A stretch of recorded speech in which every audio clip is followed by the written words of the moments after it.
ہزاروں سال نرگس اپنی بے نوری پہ روتی ہے، بڑی مشکل سے ہوتا ہے چمن میں دیداور پیدا۔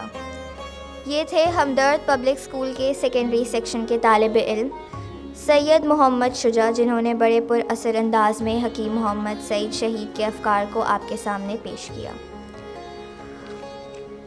اور اب میں دعوت دیتی ہوں آج کی اس اسمبلی کے شریک ہمدرد مجلس شورا کے ڈپٹی اسپیکر جناب کرنل ریٹائر مختار بٹ صاحب کو کہ وہ تشریف لا کر تمام حاضرین کو اپنے خیالات سے فیضیاب فرمائیں۔ بسم اللہ الرحمن الرحیم۔ محترمہ سادیہ راشد صاحبہ، صدر ہمدرد فاؤنڈیشن، معزز خواتین و حضرات، السلام علیکم۔ میں ذرا تھوڑا اپنے بارے میں یہ بتانا چاہتا ہوں کہ میں 98 میں اگست 98 میں ہمدرد شورا کا ممبر بنا تھا، تو میرا کوئی ڈائریکٹ انٹریکشن حکیم صاحب کے ساتھ نہیں تھا۔ تو کوئی جب میں آفس میں بیٹھا ہوا تھا اپنے 17 اکتوبر کو، تو کسی نے آ کے یہ اندوناک خبر سنائی کہ حکیم سعید صاحب شہید ہو گئے ہیں۔ تو دماغ گھوم گیا اور کچھ سمجھ نہیں آ رہا تھا کہ ایسا کیوں ہوا ہے کہ ایک ایسا شخص جو انسان دوست، غریبوں کا ہمدرد، بچوں کا ہمدرد، اور کوئی پالیٹکس نہیں، کوئی سیاسی ان کا کوئی رجحان کچھ نہیں، یہ کیوں ایسا ہوا ہے؟ بہرحال آپ نے دیکھا ہوگا، سب کو پتہ ہے کس نے مارا ان کو، کس نے شہید کیا۔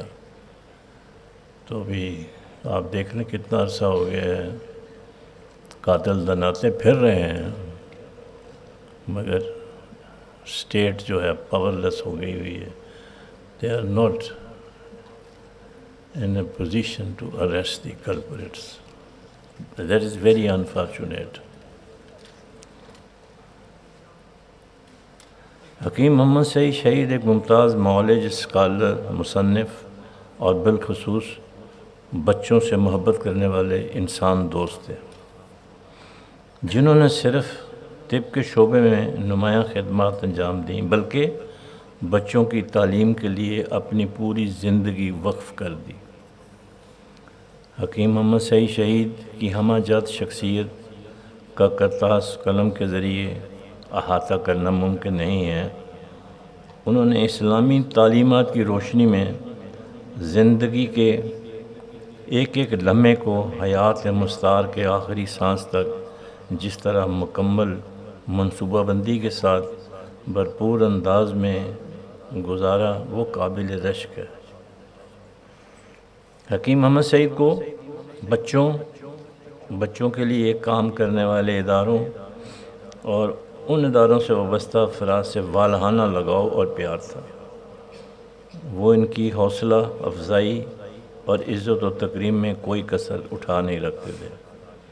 حکیم محمد سعید ایک باغ و بہار شخصیت تھے اور اپنی ذات میں ایک انجمن تھے۔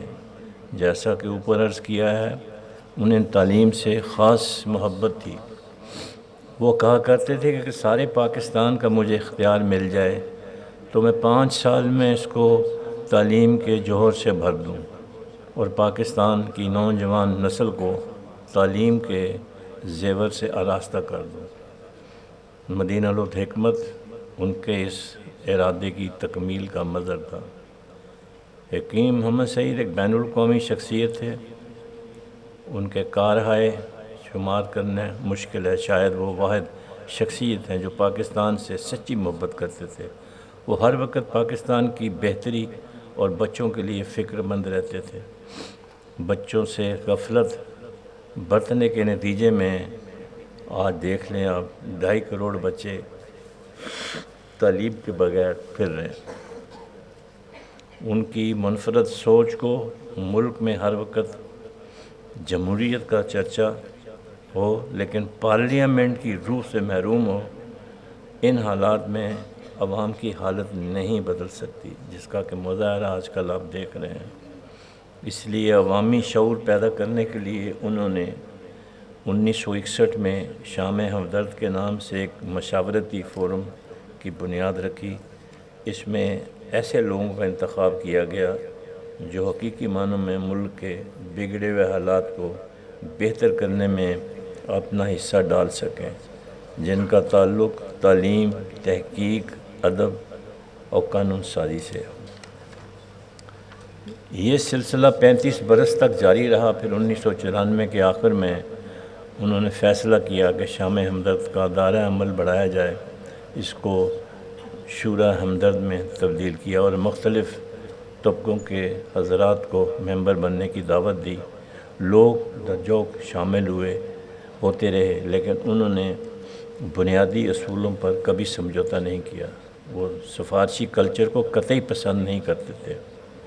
آج کل نوکری کا معیار ہی سفارش پر ہے۔ آہستہ آہستہ اس کے اجلاس کراچی، لاہور، پشاور، راولپنڈی میں ہر ماہ باقاعدگی سے منعقد ہوتے رہے، جس میں ہر قسم کے سبجیکٹس کو موضوع بنایا گیا اور بتایا جاتا ہے اس وقت کے ملک کا سب سے بڑا تھنک ٹینک ہمدرد شورا ہے، اور یہ نان پولیٹیکل ہے۔ اس ادارے میں ممبران کو کھل کر آزادی ہے کہ وہ اپنی رائے، خیالات کا اظہار کریں۔ حکیم سعید 19 جولائی 93 کو سندھ کے گورنر منتخب ہوئے اور 24 جولائی کو 1994 کو انہوں نے استعفیٰ دے دیا۔ 17 اکتوبر 1998 میں بڑا سیاہ ترین دن تھا، جس دن ایک عظیم انسان جو بچوں بوڑھوں سے محبت کرتا تھا اس کو شہید کر دیا گیا۔ ایک انسان دوست سے ملک محروم ہو گیا۔ وہ یہ بھول بیٹھے کہ قوم معمار کبھی مرا نہیں کرتے، وہ ہمیشہ زندہ رہتے ہیں۔ وہ اکثر ایک پروگرام اور مشن کے ساتھ تحت پیدا ہوئے تھے اور دم مرگ اپنے مشن سے ہی منسلک رہا کرتے ہیں۔ آج ہم میں حکیم سعید نہیں رہے تو یہ ملال اپنی جگہ ضرور ہے، مگر ان کا مشن تو ختم نہیں ہوا بلکہ وہ جاری ہے، اور اس کا سہرا جناب ان کی بیٹی محترمہ سادیہ راشد صاحبہ کو جاتا ہے، جو اس کی آبیاری کر رہی ہیں۔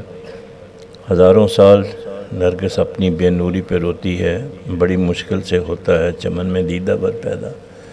جب میں نے یہ خبر سنی تھی تو اس کے 1-2 گھنٹے کے بعد، پہلے میں انگلش میں بھی پوئٹری لکھتا تھا، تو جب میں نے یہ خبر سنی تو وہ کہتے ہیں نا جو شاعر ہوتے ہیں ان کو آمد ہوتی ہے، تو میں نے یہ ایک انگلش میں لکھا تھا قطع ان کے لیے، وہ میں آپ کو سنانا چاہتا ہوں۔ Ignorant murderers could not understand my death would further purify this land. The blood that endlessly ran in my veins was not needlessly shed, not in vain. I always desired a martyr's death, so fragrant and sweet is its breath. They cannot imagine how it tastes, doomed to suffer, live a life full of hate.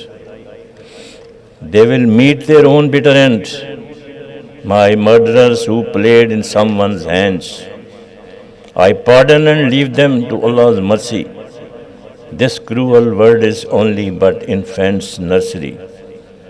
It is hereafter that they must prepare to meet their end, which is for such people is not so sweet. Countrymen, do not mourn and woe my death. Take pride for what I stood for instead. I struggled all my life and gave love to all, without discrimination on a moment's call. You all must also live this life for others. Fought against corrupt until they are smoothed. یہ میں نے لکھی تھی اور میں نے پیش بھی کی تھی سعدیہ راشد صاحب کو پلیٹ کے اوپر لکھوا کر نارملی میں ہمیشہ ایکسٹمپور تقریر کرتا ہوں، تو میں معذرت چاہوں گا کہ میں نے ریٹن ٹیکسٹ کیا، وہ اس لیے کہ وہ ایک ایسی عظیم شخصیت ہے حکیم سعید شہید، تو ان کے بارے میں تھوڑی سی ذرا سی بھی لغزش جو ہے وہ ذرا مناسب نہیں تھی، تو اس لیے میں نے اپنے خیالات کا اظہار جو ہے وہ میں لکھ کر لایا تھا۔ تو اس کے اوپر کوئی تالیاں بجانے کی ضرورت نہیں ہے، نہیں، تالیاں بجانے کی ضرورت نہیں ہے، اس لیے کہ موقع تالیاں بجانے کا نہیں ہے۔ بہت بہت شکریہ۔